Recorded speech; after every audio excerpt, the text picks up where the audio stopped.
10 seconds. 5 seconds. It's Dire's turn to battle.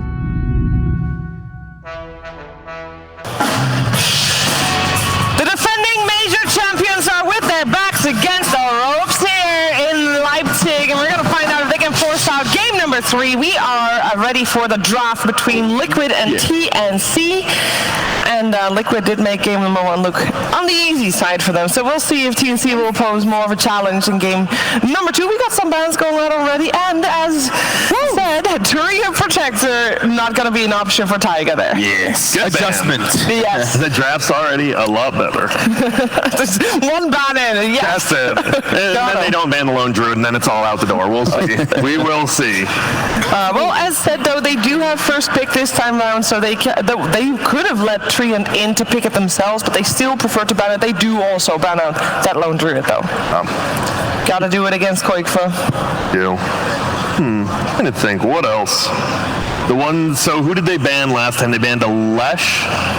Last time, TNC banned out Lone Druid, Leshrac, and Naga Siren. Okay, so Naga or Lesh, no matter what, is getting through then? I prefer the Lesh ban, personally. Okay. I think Naga Siren is something that you can deal with. Particularly since you have first pick anyway, like very likely Liquid is going to be forced to ban Disruptor to prevent you from getting that combination. Yeah.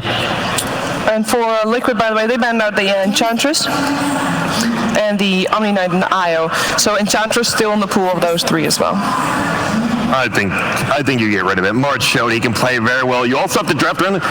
He was the 5-position Ench and couldn't even die to the solo carry every single fight. That hero is pretty good. Okay. So they thought this. I mean, the Slardar was such a big problem, and Boxy is making it look really good. So the ban does make sense, and it leaves. I guess it just leaves all of those other options out in the pool rather than you having to like pick and choose. Now we're probably gonna have to watch out for one team getting that Naga Disruptor though. So you're gonna have to have a solution.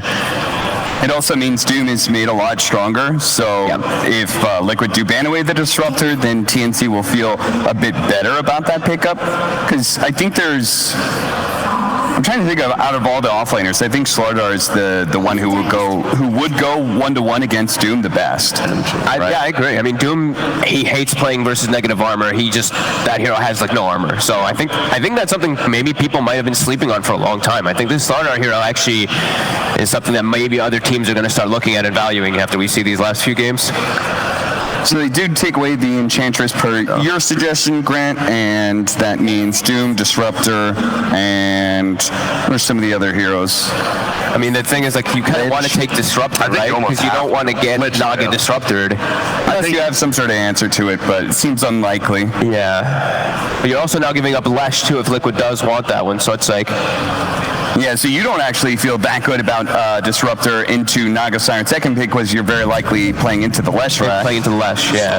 They're going to do it anyway. But you like almost have to take it or else they the Oracle, Leshrac instantly. Yeah, but that does mean that TNC can get their hands on the Naga and Disruptor. You got the best counter to it. Yeah, Lesh is amazing for the illusion heroes, so... Not the end all be all, but I do like the opening, Yeah. Really clever by Liquid. Yeah, Liquid didn't have to use any bonus time for that TNC. They thought a long time before picking up the Disruptor. Is it just me or you feel like Liquid, they always have a really solid strategy with their openers? Yeah. I wonder if this is something that Insanity and Blitz just work on a lot. Wouldn't doubt it. In the chin. Okay. Wow. The adjustment. They'll pressure the lane more. Since Oracle's lane can be a little bit weird at times, Chen is just the king. He also can always just make sure that you get the right lanes. Exactly. Because he can just, I like to call it the rapture, because that's what the ability is called. Okay. Raptures people across the map. It's a teleport. But it does mean that you don't have any questions, rather, like, which are your 4 and 5? Well, this is your 4 and 5. The Disruptor, I know people are playing, but I really don't think you know just from the first two. If I see the third, then I'll get it to you. I've seen Tobson play. I've been seeing other people in pubs as well last night start playing it. You do got to be worrisome because Disruptor does decent for some people middle because your nuke's so good early and you get the range creeps. But I agree. Most likely it's a 4 or 5. I think Disruptor as a core has more merit against Leshrac, surprisingly, but less merit because of Oracle. Yes. You know, when you're being hard countered by a support, that just kind of sucks. So I guess also a good thing is if your Disruptor's middle, that Oracle's not going middle to dispel any of your nukes or anything. Yeah. That is true. But in the game. In the game. Take you to distill. Yeah, so strong. Damn good. Yeah. I just a little bit worried about, for whatever reason, I see this Chen, it makes me think of that Beastmaster plus, what was it? And there was just a bunch of neutrals all over the place, and like a Magnus just coming in and like killing everything. Oh, that was that was the EG game, and they just kept feeding him like 400 gold Ramses Beastmaster, Well, let's hope for TNC they don't have to deal with the Magnus coming out from Liquid. Liquid's last ban being the Naga. Why not? I think it's because I think the Chen makes it something that can be a little bit more viable, just because you secure the lane so well, and you can even, I mean, it's not as good anymore, but you can get things to deal with it, like those little centaurs and stuff like that, you know, to deal with the Lesh and.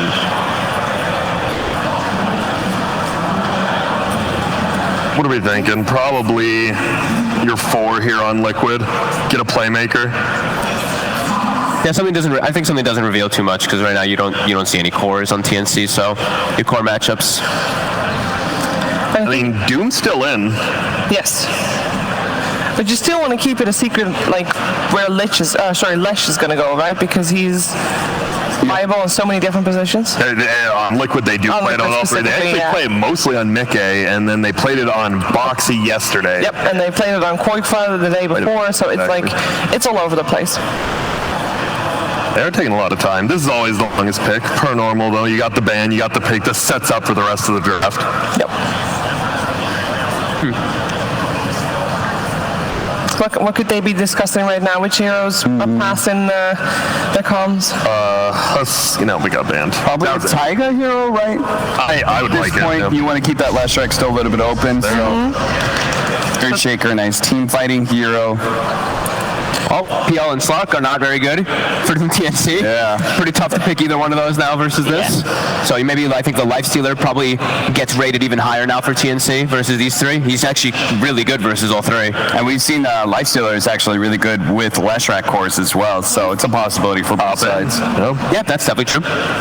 How much do you guys like Lifestealer, honestly, as like a hero right now? I like him a lot. I think he's been developed a lot more at this tournament and the last, when people just started doing the like phase into the instant javelin into the very fast maelstrom, because you actually farm just so fast.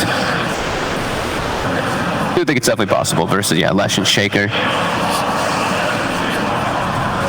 Because you're going to have to reveal some core, right? Like she was saying, you already have your 2 supports, you got to show something here. And it feels like before, honestly, I would say TNC would 100% pick Doom, but after that last game, right, it just feels like you can't, so they take an Abba. I do really like the KP Abaddon. I think we've seen it before where he just gives people a run around, is not afraid to die.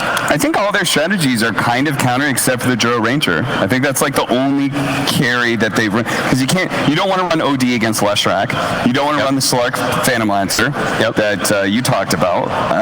They obviously, there's no Naga Siren, so most of the TNC strats that I remember, they're kind of all out the window. So do you think do you like Drow? Say they do pick the Drow into Oracle, Leshrac, or Shaker, you don't feel too bad about it? I think you like the damage on the Leshrac, but it's still a little scary. That's okay, just because like they can't really reach so far, right? Like Earthshaker, you have to get a blink dagger to actually reach to you. I mean, that sounds okay. Sounds pretty decent. And you have a Chen, right? Chen Abaddon, you can actually get this push going pretty fast if you do have a good laning phase, if they do try to go for a Drow. I think Drow or Lifestealer look pretty solid. Man, they're really taking their time. Any cheese heroes still in this pool that you think we'd see? Obviously the Huskar's out, Brood's still in it. They go Pango. Ooh, the Boxy Pango. That's a lot of team fight now. They have so much damage. So much damage in team fight. Yeah. He was the MVP in the game against Na'Vi, of course, as well, on the Pango. Every time they, initiated, he was already jumping on top of them. And you have a cast time on your ulti, and he was already rolling. It was actually nutty. He, when it comes to team fights, his effectiveness is really high because there's so far only one hero he has to worry about. And that's the Glimpse of Disruptor and then the Static Storm to stop you from getting off your Rolling Thunder. But at the same time, I think Caban is supposed to win that matchup against you, and then if they get another safe laner that beats Pango, he could have a hard laning phase because he's got an Earthshaker. But you have a hard enough laning phase, then you just start doing Fissure blocking and creep pulling, and then eventually Earthshaker just kind of leaves you alone. Yeah, that's probably the case, right? That's probably why they wanted the Shaker first before.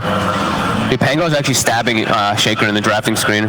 His sword is going right through Shaker if you look at that. Oh, come on, don't do it to him. It's pretty scary. Don't worry, people at home don't see these brutalities. And that's why you should come out. You should come to the show here. That's right. All these are getting treated to a Pango stabbing Earthshaker. That's right. I bet that's what they were waiting for. They said there's only 10 more tickets left. So if you want to come be a part of this, and I just bought 5 of them. Grant's gonna be outside selling them. Lifestealer coming out. Yeah, I think this one was Telltale. It had to be either this or Drow. I think this one fits a little bit better for me just because you can get in the face of those other three. Like Oracle, Lash, and Earthshaker, this is a very good Lifestealer game. So the last time they had almost this exact same lineup, they broodmothered. Yes. For Liquid. So something TNC needs to be aware of. Make sure you ban that. Looks like a hot heroes. Looks like a hot Broodmother game too. Yeah. Your last pick, it has to be banned. If TNC picks something that makes it look even better. Dude, but getting eliminated by a Brood last it would be feels instant so pick, bad. If it's a bad Brood hero, it'll be instant picked by them, I'm sure. And they don't have a whole lot of lockdown, so I think Morphling looks pretty good too. They love that. Yeah, I mean TNC stuns are non-existent. It's a kinetic field, which is in the stun. And it's all possible because of the flex picked in last track, right? We know that it can be played on several different people. So Liquid, look at that. They banned literally the mid hero that gives you the most disables. Coil and Silence. I agree with that more 100%, especially because the OD ban is there too. It's set up so perfectly versus these heroes of TNC. So it's more for Brood. It's either more for Brood, I think, for Liquid. Which one do you ban? What's pick your poison type scenario? I would still probably rather play versus a Morphling than a Brood. At least there's something you can do. Yeah, at least you can try. Yeah. Instead, you're just the Disruptor Chen, you just die. Oh, they ban out the Slark. Okay, well. Okay. What if you did an old Storm Spirit Lifestealer bomb? I guess it's not nearly as good as it used to be, huh? Yeah, not as strong. We have seen some teams. We've seen one team at least in particular use that in Fest. I want them to get into the back line though. I just don't know what that can do. What hero? You need something mobile, but you also need something that won't just get dumpstered by an Earthshaker roaming on you with the possibility of a Lesh stun, right? You get stunned once, you get stunned twice, you're dead. Yeah. They might just, I don't know. I don't like anything really, but Queen of Pain stands out to me. Okay. Well, they got 7 seconds. All of it, yeah. SF kind of stands out for me. That's a Templar. EA, the last rack. I didn't want that. Tango. I don't like that. I'm not. They have no control. They literally everything. It's like whoever's playing Disruptor, which is probably Tim's. It's like, dude, this game is all on you to make plays and catch people. Because besides that, they have nothing. It's a morph. And there's a morphling. Look at Blake smiling. He said free morph. He literally said free morph. To be fair, TNC almost don't care what that last pick is, because if you look at their lineup, just don't look at the other side of the lineup. This is a lineup that's just looking to snowball really fast. Yeah, that morph is crippling after their first 4 heroes. All right, guys, let's find out what's going to happen in this game too. Boys, take him away.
Hello, ladies and gentlemen. Welcome back. It's time for Game 2 now between TNC and Liquid. Lizard, what do you expect to see from this one? Liquid, they were able to run over the first game pretty quickly. Bit of a different approach, right? We're falling back onto the Morphling, something that they've proven to be very, very strong with. Mickey, one of his best heroes.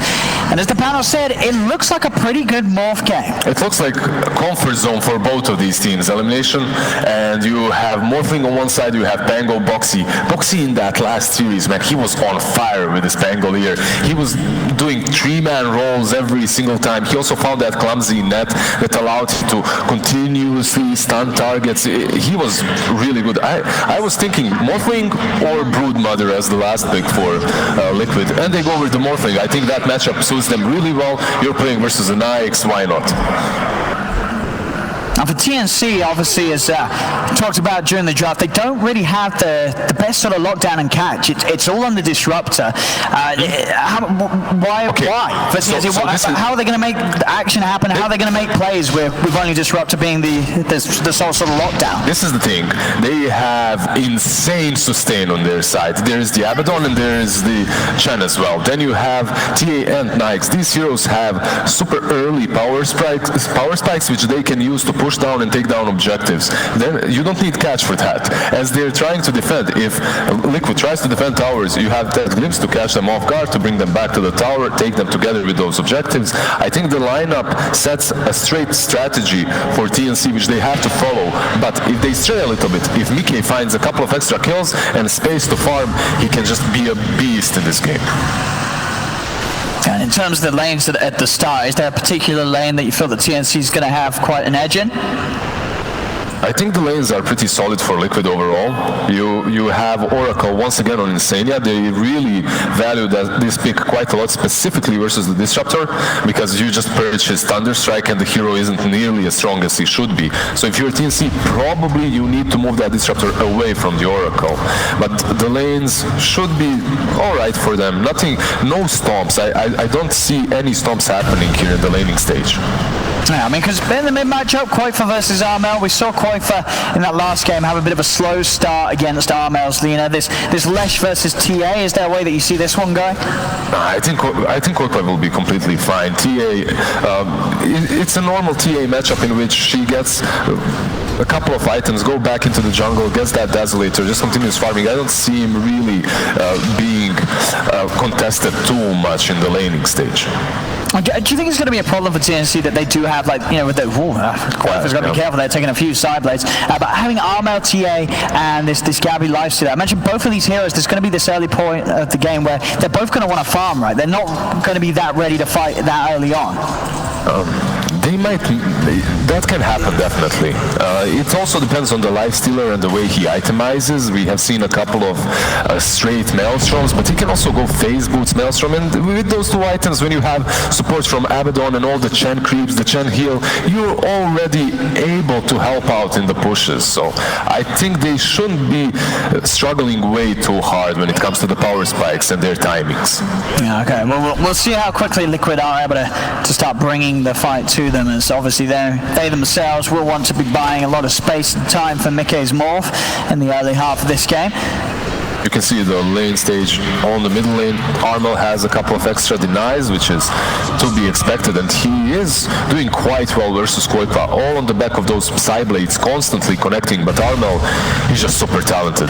He's going to get the help of Tim's coming in as well, picks up an Arcane Rune, so we'll have a few Thunder Strikes to spam onto Koifa, and indeed in a lane far away from the Oracle, so those Thunder Strikes will be effective to maximum. One really decent thing for Liquid is the fact that Pango can solo lane, and because of that it frees up this Shaker to rotate across the map, go mid or perhaps even bottom. I think that might favor Liquid quite heavily. Yeah, trading pretty evenly with Gabby in that 1v1, 7-for-1 on Gabby, 6-for-2 on Boxy, so pretty close between the two of them.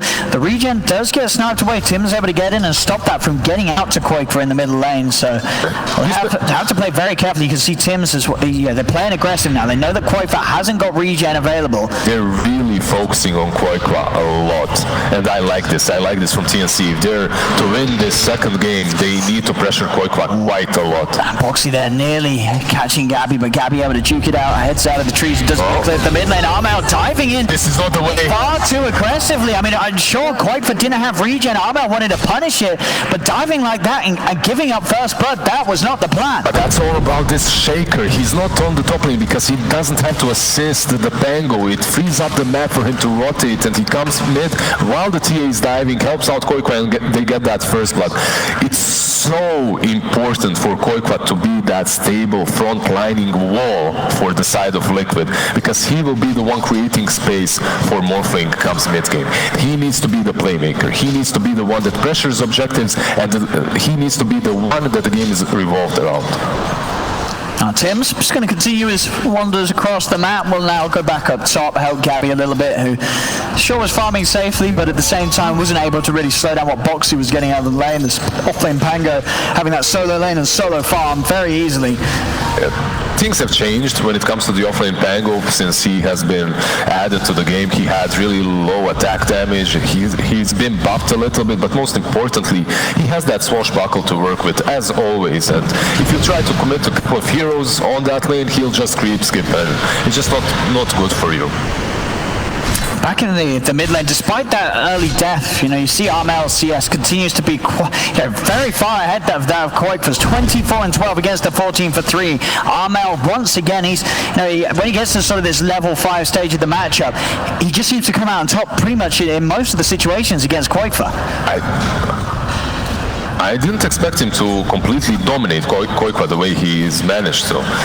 Maybe the network isn't too far apart because of that first blood. Again, it's Armel is he's playing it perfectly with the aggression. Sure, other than that very aggressive dive and giving up the kill, overall it hasn't really mattered because of how well he's pushing Koikwa away from the lane and keeping Koikwa in a situation where he's having to constantly ferry regen out to himself. All 4 bounty runes taken by TNC as well.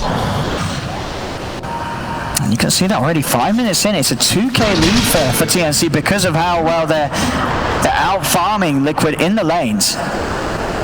That mid lane being the biggest difference at the moment. We saw obviously at the end of the game, it didn't matter too much that Koikwa had a slow start. We'll see if that's going to be the same case this game, as you can expect that Armel on the TA, this is a hero that he can take over the game on. So Liquid have got to be a little worried that this TA is having such a good time in that middle lane. They're trying to pressure Mickey here, but it's not really happening. He still has around 30 CS.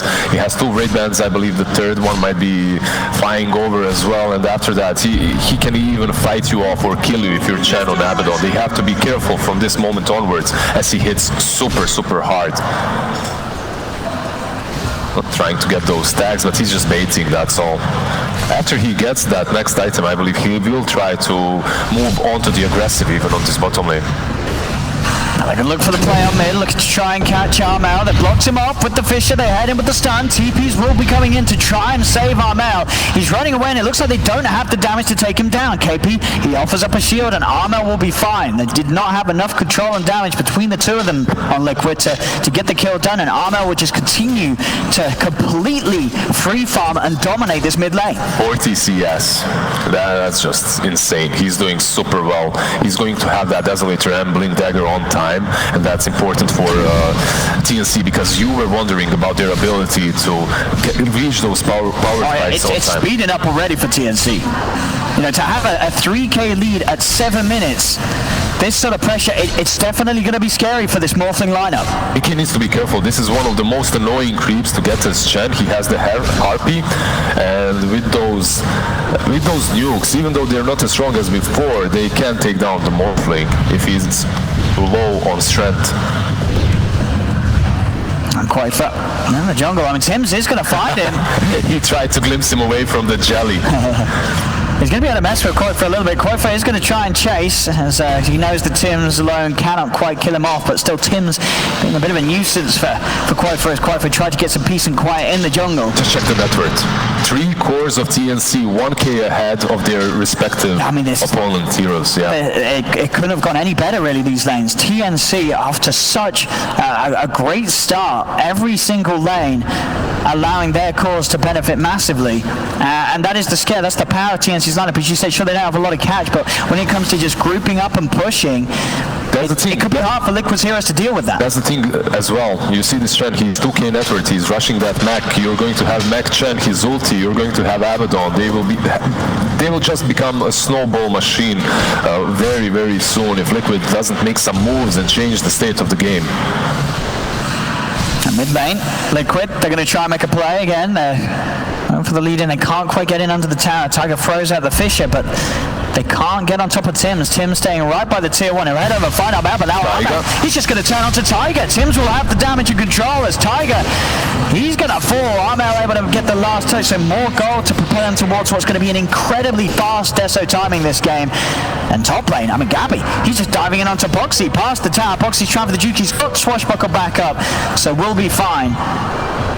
They're definitely seemingly very weak in all aspects of the game so far. Across the map, it's hard for them to make moves happen because of how far TNC are ahead. The problem that I see coming for them as well is the fact that they're weak. They didn't do the laning stage properly, and because of that, this position 4 will not have space to find his farm. I wonder when will the Shaker find that Blink Dagger? That Blink Dagger, if it came soon, if he had a successful first couple of minutes, if he got a couple of kills, maybe he would get that Blink Dagger, and an early Blink Dagger on a Shaker just breaks any snowballing kind of a lineup, right? But in this sort of a game, I don't see it happening. I don't see it coming anytime soon. The wave pushed in on top. Gabby's farm continues to go without any sort of pressure. We haven't really seen Liquid look to do anything up top. It's very hard for them to make moves upon him. Anytime they do go, they'll have the rage. And you know that KP's always going to be quick with the TP to help out the mid or the top lane, whoever gets gone upon. So all in all, hard for Liquid to really push TNC out of this comfort that they hold on to this lead with. And I'm going to try and mess around with Mickey a little bit as he goes for his outpost. A quick glimpse to cancel the channeling. KP starts to force him away. They can get it now as well. It's Liquid. They don't have any way to stop it. We do see the chain go down. TNC claim the bottom outpost, and now Mickey's trying to punish. He goes in onto Tims. Tims goes straight for the TP out. They do have the stun ready to cancel him, but quite for sweeping across, he'll pick up the second kill. They got the 2 kills, and I think this is a perfect timing for Liquid to strike, because even though TNC are ahead, they still didn't get level 6 on their supports, and they didn't use that tome. Because of that, Leshrac was able to kill down March first and then help out with the Disruptor kill as well. Maybe TNC shouldn't have contested that outpost that heavily, but capturing 2 outposts as well, 10 minutes in, gives them a lot of experience, and considering how poor in experience the supports of Liquid are, I think that's strategically very solid plan. Absolutely. That's now. Got to be careful of Armel. He goes for the Blink Dagger first this game, ready to get aggressive. There you go. That's another way of dealing with those power spikes that we talked about earlier. Getting that Blink Dagger on TA early on isn't really something that most TA players do. And the reason is simple. You get that Blink Dagger. If you don't find kills, if you don't make use of it, you fall off super heavily. So Armel, he has to be careful about the way he uses this Blink Dagger, and he needs to make some stuff happen. He needs to be the playmaker now. Yeah, I mean, I like it. He knows that he's got heroes on his team that are able to fight with him. Tims is always going to be there with the grab. He can play aggressive, Armel, because of KP on the Abaddon. Having that Aphotic Shield each time to give him that extra bit of safety and burst if they do try and turn and disable the TA. Armel is going to start poking at this. Mickey very easily able to shift up into the strength and will back off. It does force him away from this tower though, and between the 3 of them, they've got a lot of pushing potential. This tier 1 starting to fall, and very unlikely Liquid's going to be able to do anything about this. Well, Liquid will try to split push, and you can see Koikwa already on the mid lane. However, Disruptor is there. I do have the numbers though, Liquid. As you saw, Tiger posturing with a Fissure in case Tims did want to go for an aggressive play with the Glint Static Storm. Tims knew it wasn't to be the case. He holds on to his ability and waits for a better time to use that catch. Oh, Gabby, he should be okay here with the rage. Is anyone going to TP over and help? It depends if Liquid want to try and dive, and they don't. Gabby's speeding up with the phase boots to get right back underneath the tower. As now KP looking towards Tiger, pushing him away from this mid. We'll see where TNC want to shift their focus towards. They definitely can look to go for the mid or the top tier 1. They're very powerful at the moment with this push. TNC's lineup is making more and more sense, specifically now with the itemization from the TA. There aren't many top lane. They got him. The damage is there. He's unable to TP out in time. I mean, TNC, they really are speeding things up. There aren't many heroes who can allow you to speed things up, Owen. One of those is Wisp, Underlord, and Chen. Not only does he allow you to speed things up when it comes to taking objectives and pushing, but he gives you that recall ability, and you can move across the map and make these pushes and deep pushes much, much easier. Yeah, just an excellent way to see TNC approach this game too. A 5k lead, slowly taking over map control. I was just surprised. closing in the sort of the areas where Mickey can say safely farm. It's a lot harder for the Morph to get out now. I was surprised by the ease of execution of Liquid in that first game, and now TNC are doing very, very similarly. Quite fun. It's going to be walked upon by the two of them. Gabby and Tim's looking to go on him. He's got the safety of Insane. A quick jump into the Disruptor. They're trying to back off a little bit, TNC. The rest of TNC will come across, but the angle's there for Boxy to get the Rolling Thunder across onto the three of them. Again onto Gabby. Gabby, he's out of mana and he's out of health. Gabby will fall. Tim's cannot escape either as they nuke him down in the pit. Liquid able to strike back, take the 2 lives of TNC. I'm wondering, why did they go onto the high ground like that?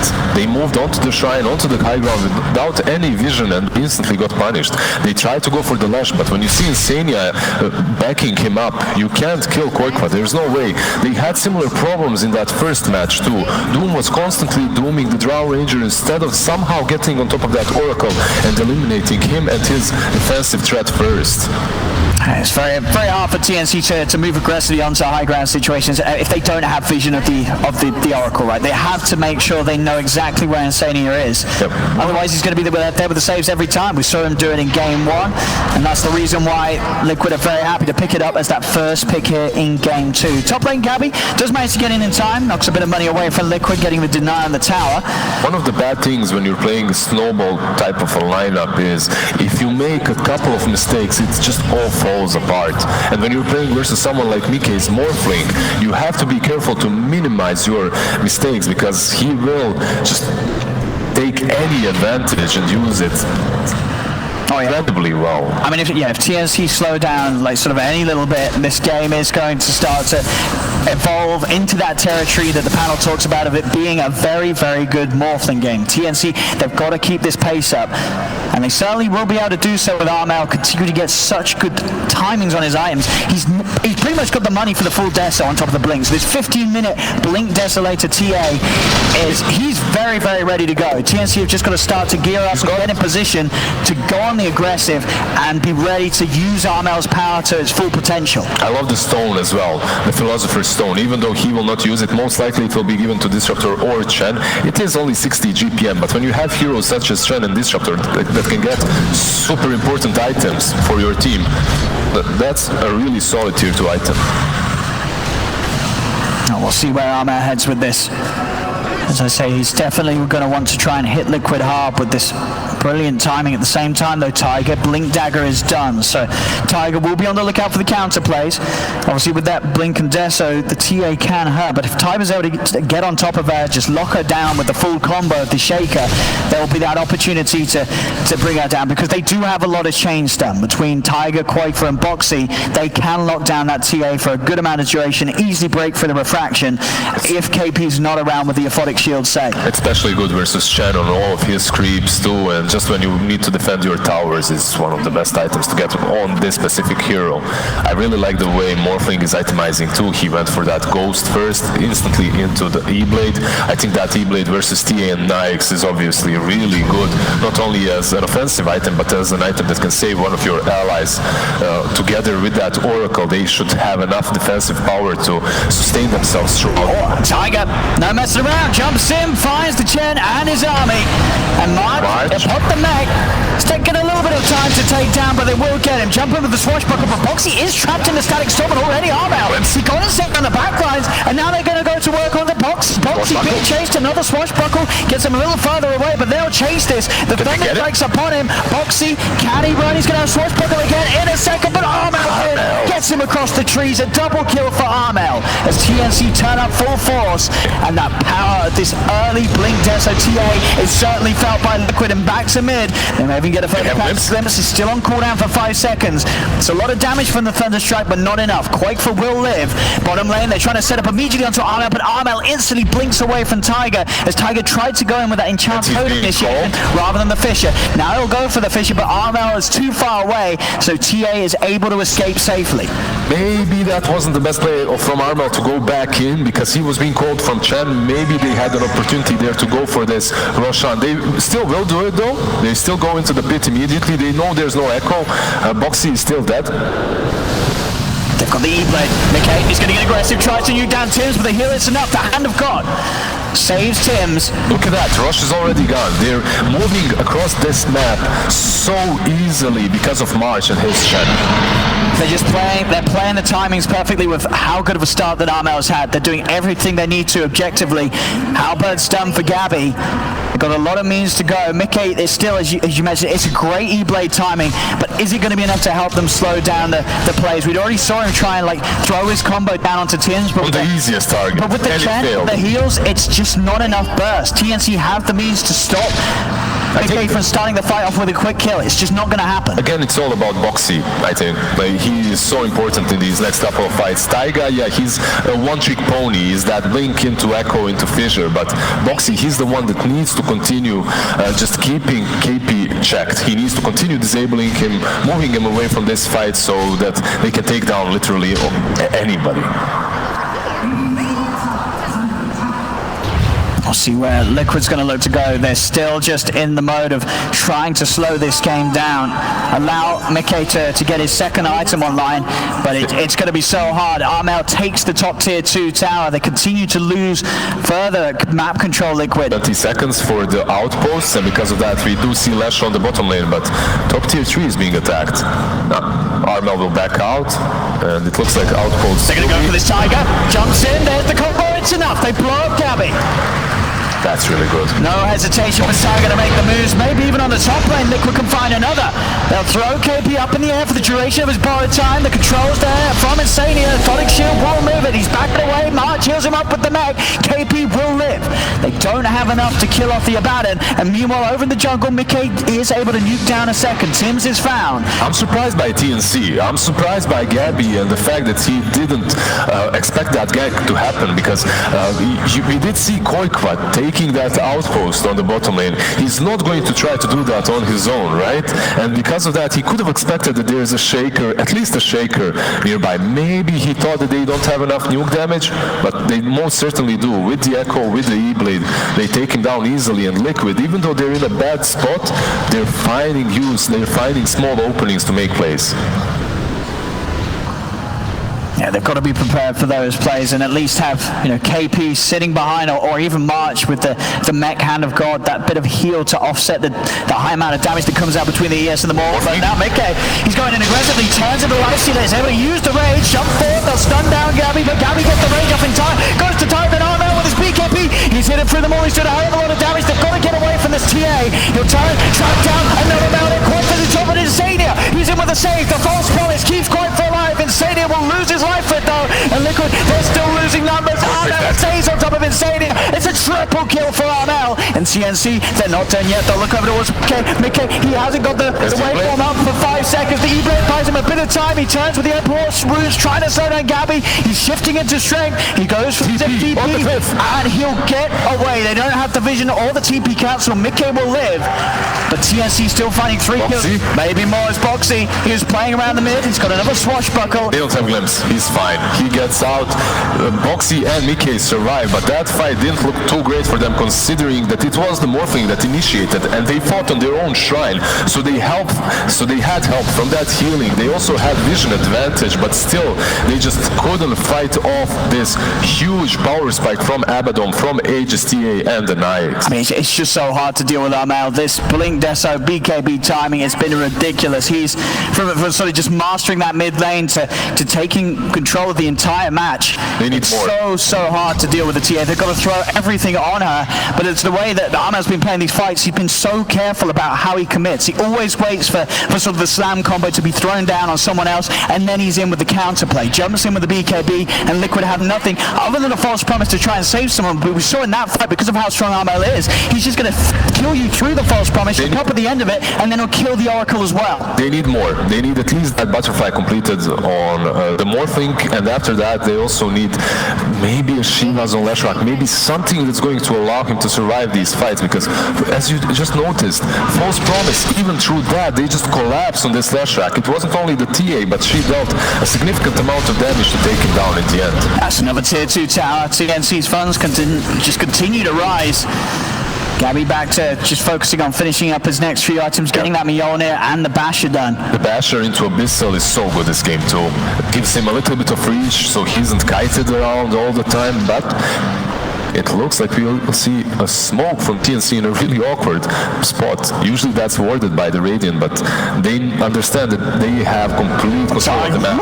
Very, very quick with a blink. Gets himself away from that meltdown from Armel. Armel, he's still going to try and chase this one on a little bit. He's got the trap, so TPs are coming in from Liquid. They know they're going to be forced to fight. The Vision's there to grab him in. Tiger's got the Ghost Scepter. He'll stay alive for a little bit. Static Storm's down. Mickey's got to get himself out of it. The BKB's popped by Armel as he'll look to commit onto Tiger.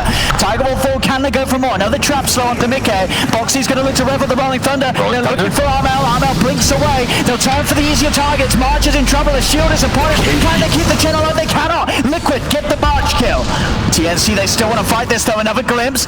Dragging back Mickey. Armel's eyeing up the perfect chance to get in. He's got Gabby as well to back him up. They've got the numbers, TNC. They surround the case, being silenced up by the passive and KP. Mickey's in trouble. False Promise in play for Insania. It buys him time, but TNC, again, they're just going to chase through it. They stay forward onto Insania. Insania is dead. The rest of Liquid, can they escape? Another catch. Tim's with the glimpse back. Mickey's in trouble. He has waveform. TNC, they're going to dive Liquid right up towards the tier 3s. They want to go towards the base. Insania bites back. He's scared that his cores are in trouble, and that will stop TNC for now. Teams is such a god on this Disruptor. Not only does he manage to catch Shaker in that fight, but after surviving the initial shotgun attempt from the Morphling, he places that Static Storm in such a great way that prevents Liquid from initiating on them. And Liquid, they wanted to fight because they understood that Armel just lost his Aegis. It was a perfect opportunity for them to take a good fight. They were about to jump everyone, but that Static Storm prevented them from having those extra 2-3 seconds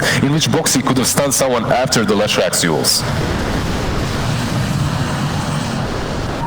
Yeah, these fights just continue to look so hard for Liquid. They've got to find a perfect jump. The pressure's on Tiger to make the big plays. They head up to the high ground out of vision, and we'll go for the smoke movement out of the map. We'll see who they find, who they can catch. At the moment, TNC pretty split up. They'll be able to get some dewarding done on the way out. See how prepared TNC are for this. Basically, they want to at least ward the side of the map that's near Rosh. They want to have some vision around it. They need to do this smoke, not only to get a pick off, but to just get out on the map, because right now they're constrained completely. The vision that they have at the moment is completely defensive, and TNC is just spreading across the map and farming everything they can. TNC, they are now ready themselves. They're showing KP in the mid lane. Obviously not the target that Liquid want to jump on, and they won't. They're hesitating, waiting to get some more information from TNC as TNC start to bring the rest of them towards mid. Butterfly's done for Mickey. So a hefty amount of damage output on this Morphle. Will it be enough? He's been caught. They have to use the False Promise immediately to buy him safety. Insania's in trouble. The burst for the offense kills him off. Insania's dead. And he's dead. 60 of the buyback on the last defense. He cannot get back into the action. Mickey will be able to get away. He's trying to turn towards KP. Another glimpse from Tim's. Continues to play around with the Morph. Liquid's got to be careful. Without Insania and without that False Promise, Mickey cannot overcommit.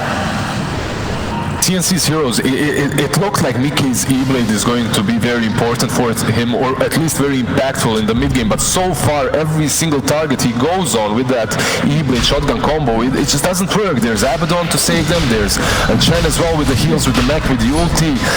I'm just afraid that he needs more. He needs one more item at least, but he's always one step behind. That's the problem. He even does these morphs perfectly well. He goes in, turns into the Nyx with the rage, he tries to fight with that spell immunity, but it's still not enough, and this is another Aegis for Armel. And cheese, of course, for TNC. They've got the means to go high ground now for sure. As Liquid, they've struggled the last few times. Overall, 27 minutes in, 10-10. I mean, it's been very back and forth.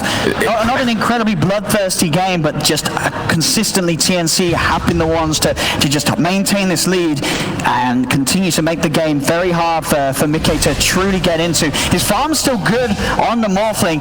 It's just not comparable, though, to like Armel's TA, now level 20, that extra minus for meld armor reduction. He's just going to clean up targets in a couple of hits. You can also see that he has queued up an MKB already instantly after seeing that butterfly from the Morphling. Paladin Sword is being found as well. But I don't know, probably not going to replace anything with that. Perhaps you can give it to either Abaddon or the Nyx. BKB for Quake, so now can... it's another core that now could go forward, not worry too much about having to be saved immediately by Insania. As Insania at the moment, he's got his work cut out. The false promises are so important. There's a smoke, I think I heard, from TNC. They understand that they hit this power spike in which, even though Lesh Koikwa, he did complete his BKB, they don't have the necessary damage. They don't have the necessary damage to take down the TA or the Nyx before those BKBs or rages are procced. We'll see what they can find here, Mickey. That's the perfect catch. He just managed to get the shift on in time, uses the E-Blade defensively to try and buy himself some time to stop Armel from hitting away. He'll turn into the lifesteal. Use the raid, go for the waveform and the TP. A heads-up play from Mickey. Gets him out of danger. Mid lane. And they take down Abaddon. He has his ulti, he has Aghanims and Greater Fairy Fire. This is not a kill that they can take. Quite for a little low on the mana as well, so we'll have to let him be. Really great, well played by Mickey there. I believe one of the things that maybe TNC could have done better is position that troll a little bit further away to catch Morphling once again, because I believe they used only one web on him.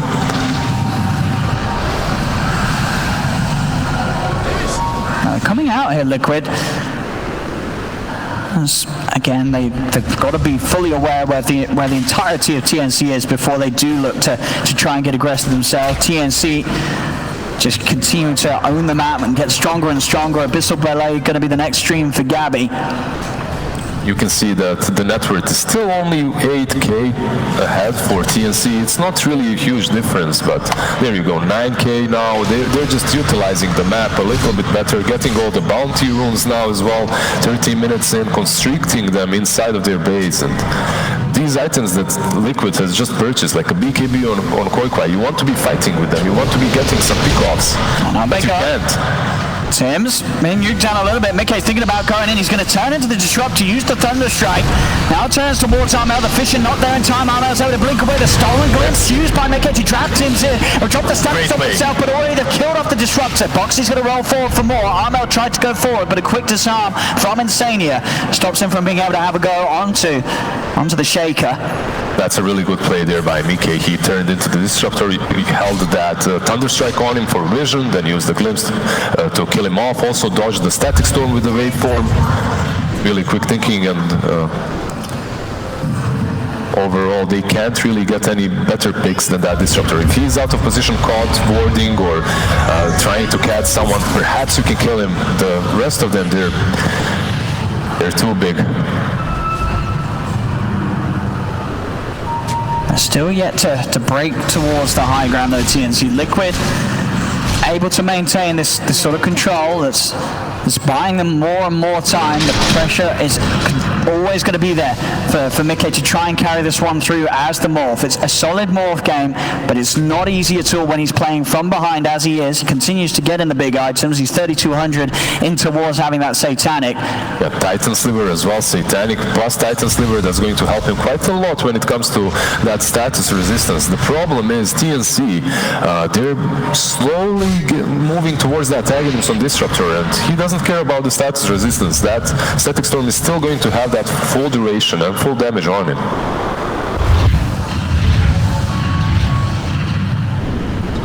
I'm just trying their best to push out the waves.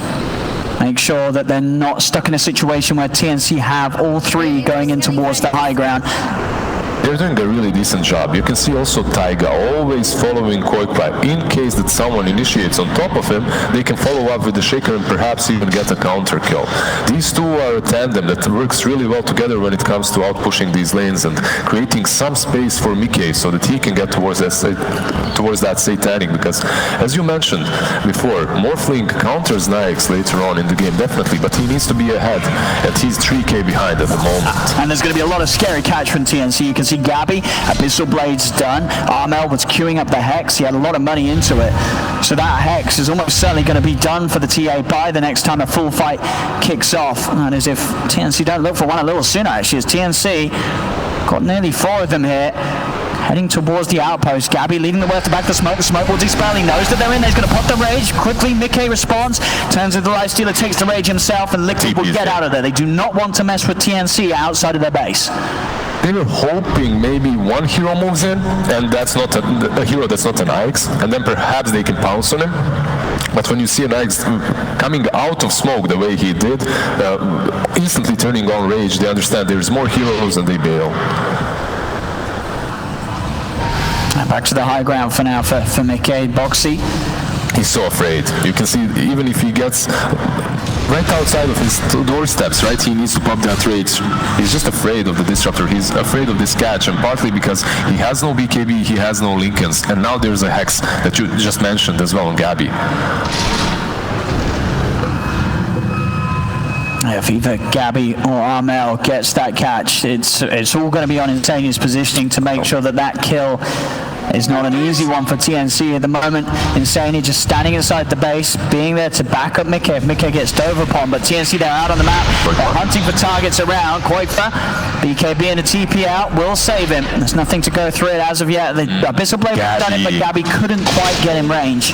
He was really close with that Abyssal Blade, but not close enough. Boxy, he has nothing to dodge this glimpse with. And the Static Storm. Armel's in as well. He'll try for the TP. The miss and the miss and the miss. There's a fair few uphill misses right there. As those misses. The Halberd saves him. He's out of there, as you say. The Halberd, it does it. He's away. Halberd and the high ground as well. He just couldn't land those hits, Armel. Yeah, he also played it really well. When you're playing versus Disruptor in a situation such as that one, you can't run away a lot, because if you run too far away, he will glimpse you and have enough time to turn on that Static Storm with the kinetic field. Koikfa, he's hiding, he's juking. They haven't quite caught on to where he is. He's going for the TP out. Do they see him in time? They don't. Koikfa able to sneak away in the trees. This is what he has to be doing, and he's doing it phenomenally well. You can see the TNC, they're not finding any ways of breaching or even reaching high ground, and that's because of the way Mickey and Koikfa are splitting up the map, constantly ratting, constantly making them move and try to get these pickoffs, which they're failing at. He wants to try and punish Tims. Tims was trying to push out alone. A glimpse back will do it, but there we have again Mickey tries to disrupt. He uses his own glimpse against him. KP isn't in time to help out. Koikfa still trying to commit for this. Does commit with the start. They go down, they put zip forward with the swashbuckle. They'll cut down Tims. The disruptor gone for 50 seconds. TNC unable to turn the fight despite bringing in the team here to look for an opportunity. They still try something. There's a jump forward.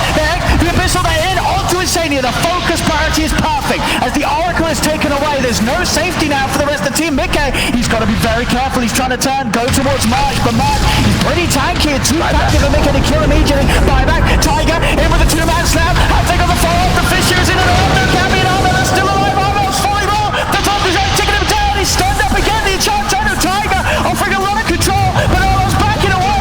Blink out, Armel is fine. Buyback down for Tims. They're looking to commit everything into the fight. TNC, the surrounding Mickey, the Static Storm. Tims with the buyback controls the Morphling. He's still alive though, Mickey. The safety play from Insania, giving him that magic resistance as the Morph. He's going for the TP out. He's going to make it away. Insania will fall, but that buyback from Insania, giving that safety. Mickey gets out. The rest of Liquid will escape. What an insane team fight. What this Abaddon, and if he wasn't there with that Agnes with his ulti turned on, Armel falls, Nyx as well, most certainly, but because he runs in that way, he saves both of them. Also Boxy, preventing them from taking down Morphling super easily just by rolling through them. Nyx had to infest the TA. You can see it right here. He goes into Armel because of Boxy. He's afraid. Boxy is controlling the TA and all of them in the background. Man, this Pango player is ridiculously good. Then you have the Disruptor buyback, you have Insania buyback. Both of them reach this fight. They use their ultis and have a lot of impact. I believe Insania saves Morphling, Disruptor as well, separates this fight in two with his Static Storm. Just, Excellent plays here from both teams, committing everything in this attempt to keep each other safe. Back in, the Hex. I mean, the double Hex, they've got two right now on KP and Armel. One didn't work the last fight, by two. I mean, Mickey, he's not got buyback. He's 100 gold short. So this is a big 70-second window for TNC to push in, and they do push fast, of course, between Gabby and Armel. They take towers quickly. Oh, there's a kill kit. That's something. Right. Is it enough? Taking so much damage though, TNC. They're fighting through it. There is a fortification. This is a pretty grim 50 seconds though that Liquid's going to try and hold on. The first Hex used. Boxy is trying to roll away. He's been silenced. Insania's there with the backup, keeping him safe, healing him back up. Swashbuckler go across, look at the discover there is the Abyssal Blade. He's still fine. It's very hard to go on anyone with Insania being alive. As long as Oracle lives, it's hard for TNC to kill the cause. Rush is up, and that's the third rush as well. I think it's much safer, much more disciplined for TNC to go back, take the shrine, perhaps go into the Rosh pit.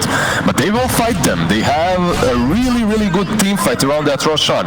Remember, Boxy and the hero itself, this Pangolier, is one of the best heroes to have in the pit. So if they're not careful, things can turn. 10 seconds for Morphling. I mean, they've got to move so quickly. Look at TNC. They take this in a matter of seconds. No way that Liquid can get here in time. See which way the blessing is going to go. Who got it? Who did get it? Where have we got it? Wait, where did he go? Ab already had his, so it's not him. Oh, of course. I didn't even see Tim's there pick it up, but yeah, Tim's has it. Tim's now with a free Aghanim Static Storm, another thing to really throw a spanner into the works. You saw last time the option to use like the E-Blades, the BKBs, it's not going to be there. The E-Blade, most importantly, it was saving him so many times in a row on that Morphling. He was also saving his teammates, and now there's a blink, there's a glimmer on Disruptor, and plus that Aghanim Scepter. They must know though. They understand this is happening, but what can they do? They have Oracle. Insania has to have an insane game right now. He has to have an insane game sense and positioning. He needs to be completely back, and he needs to think about how he's going to be able to save the target that's Static Storm. Well, we saw Insania keep his cool in game one as the Oracle and make these game-winning saves happen. It's such a harder game, though. It really is. The difficulty has been amped up immensely, especially with TNC now having this 20k lead. All the benefits of that Roshan kill as well, ready to gear them towards this next fight that they'll certainly want to look for. Okay, he's going for that tilt rapier. Guys, you're not doing anything. I need to carry this myself. I'm getting that rapier. I mean, I can't blame him. It really looks like in these team fights, he's the only one dishing any sort of damage because everything else gets negated by this Abaddon. He moves in with his Aghanims versus his Slash. He literally just stands next to Leshrac and keeps on spamming that. Firing this calls out. Yeah, that extra little bit of burst heal. Combined with obviously the auras and the fact that March on this chair himself, he offers so much burst save as well. I like the idea from Liquid, but I think it's coming late because TNC is so close to their base and creeps are pushing in. They want to go towards the top lane. They want to go around that tier 2, but it's not going to work. They're already here. He's going to go in. He's ready to jump on a target with that Abyssal Blade, seeing if he can find anyone. KP shows at the mid lane. They're pushing in the 2 lanes at the same time. The space is there for Armel to start going on the racks. Liquid's got to do something quicker. They want to put a stop to it. They get the disarm. Gabby, he jumps in. Abyssal Blade onto Boxy. Boxy's pretty tanky there with the shield crash buff and the safety of Insania. Boxy's fine. Revs up the Rolling Thunder. He cancels it for now. They'll wait out the rage of Gabby as TNC back off. They don't get the racks for now. Another use of the repair kit starts to heal the melee back up. I'm just looking at Tims. I'm just waiting for Tims to pounce. That's all. Whatever TNC is doing when they are pushing high ground, it's all a distraction. You just have to keep in mind there's always this Disruptor in the background, ready and waiting with the Blink Dagger, with the Glimpse. He should have enough time to just jump in and catch them off guard, especially with that Blinks Plus. Walking in aggressively, they do manage to separate them. The Fisher will block them off. Gabby's going to look to commit, jumps over the wall with the Abyssal Blade onto Quakefer. Insania, he's used the false promise to try and help his extra cap, but already Quakefer's taking a hell of a lot of damage. Have they got the heals to keep him safe? They should, though they have it. It's not enough heals. Quakefer still falls. He's got a buyback.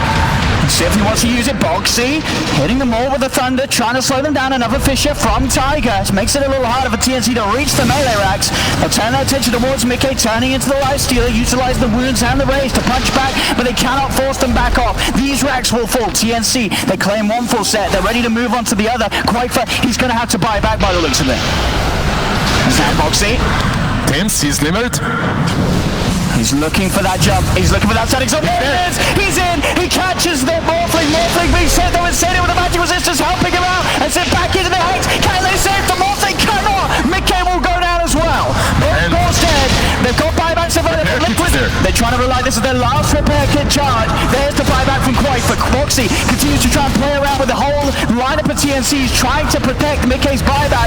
But the pushing power of TNC is too much. The tier 3's down. Hex onto Quaifa. Again, another save. Insane trying to get best Tigers. The echo, but it's not enough because the rage was out in time for Gabby. Gabby's ready to turn. Back out on the Quaifa. Quaifa needs help, but he needs it now. BKB and the Yorks up on the arms on top of it. Quaifa fully loaded the false promise again. Insania saves the last. They turn the buyback's up for Tiger. There's in for Mickey. He can the Aegis. Arnold dead the ones. Gabby back in with the Abyssal. He's on Insania. The ghost step to Insania's able to step away. Gabby's in on the front of it all. The rolling for the foot box is going to come out again. Will clip onto the KP Abaddon. Gabby's out with that long duration of rage. As Boxy, he jumps in. Another disarm onto the Lifestealer. Tiger the slap. He's looking for KP, but inside the Lifestealer goes. Taking KP back to safety. A jump. Tiger, he's in with the jump. But they turn onto Tiger. Boxy jump as well. Quaifa's trying to head in, but they've lost Tiger. He's dead without buyback. Quaifa's well dead for 2 minutes. They're down to the last 3. Liquid as Mickey. He's backing off. The Abyssal, the Static Stone tip again. And that is it for game 2. GG is called. And TNC will equalize the series 1-1 now. What an insane performance and what an insane series this is turning out to be. That first game, Liquid, they touched them with their own strategy, with their own style, and TNC just did exactly